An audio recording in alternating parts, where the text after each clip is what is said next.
अशोक चव्हाण काल परवाकडे भाजपमध्ये गेले, पण 2-3 दिवसापूर्वी मराठवाड्याच्या त्यांच्याच भागामध्ये, नांदेडच्या भागामध्ये अवकाळीचा फटका बसला, विदर्भामध्ये अवकाळीचा फटका बसला, सगळे होत्याचं नव्हतं होऊन जातं. अशा वेळेला अशोकरावांनी शेतकऱ्याच्या बांधावर जायला पाहिजे होतं. या फडणवीसांनी शेतकऱ्याच्या बांधावर जायला पाहिजे होतं. आमच्या घटनाबाह्य मुख्यमंत्र्यांचे ठीक आहे, हो त्यांचे फोटो येतात, पंचतारांकित शेतीमध्ये रमतात ते. मी तर देवाकडे अशी प्रार्थना करतो की हे देवा, माझ्या या गोरगरिबाला आमच्या घटनाबाह्य मुख्यमंत्र्यांसारखी पंचतारांकित शेती लाभू दे. माझा हा गोरगरीब शेतकरी आपल्या घरातून बैलगाडीच्या ऐवजी घटनाबाह्य मुख्यमंत्र्यांसारखा हेलिकॉप्टरने त्याच्या शेतात जाऊ दे. असं शेत हवं की नको तुम्हाला? नाही, पण मी गोरगरीब शेतकऱ्याचा मुलगा मुख्यमंत्री झाला. अरे गोरगरीब कसला गोरगरीब शेतकरी माझ्या समोर बसलाय, माझ्या सोबत आहे.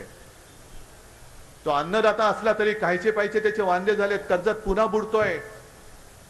ना संकट काळात तुमचं घटनाबाह्य सरकार त्याला मदत करताय, ना पीक विम्याचे पैसे मिळतायत, ना पिकाला हमी भाव मिळतोय, आणि कर्ज ज्यांच्याकडनं घेतलं त्यांच्या नोटिसी त्याच्या दारावर लागतायत. म्हणून